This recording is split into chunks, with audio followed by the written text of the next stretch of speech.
Женщина обвинила родственника Садыра Джапарова в действиях сексуального характера в отношении ее 10-летней дочери. По словам Марины Джалибаевой, в 2017 году ранее осужденный за сбыт наркотиков Мирлан Чабдабаров со своим подельником напал на нее и ее дочь.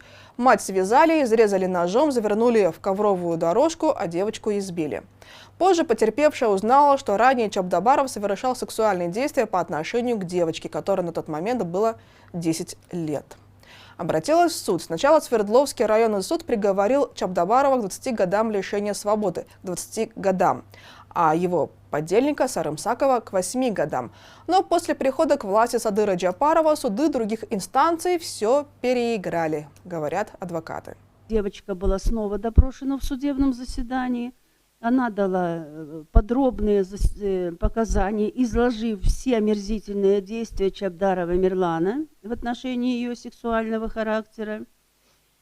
И Касымбеков неожиданно снижает Чабдарову наказание до 17 лет лишения свободы, а Сарымсакову до 7,5 лет лишения свободы. Я сразу заподозрила, что здесь дело нечистое, и кто-то вмешался в этот судебный процесс. Гром среди ясного неба для нас был приговор второго уже круга по второй инстанции уголовной коллегии Бишкекского городского суда, когда Сарымсакова полностью оправдали по инкриминированному ему соучастию в разбое и угоне, а Чабдарова оправдали по педофилии и определили ему 11 лет лишения свободы.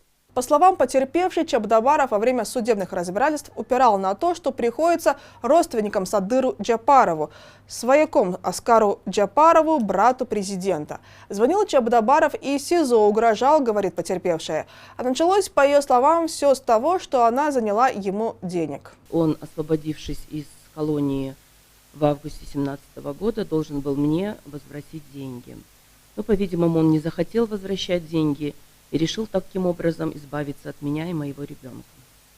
Значит, задержали, когда после совершенного преступления задержали Чабдарова, скрывающегося больше 2,5 месяцев от уголовного преследования, на квартире младшего брата президента Кыргызской республики Аскара Нургуджоевича Джапарова. Больно и настолько тяжело говорить, пройдя через это и видя это еще сейчас,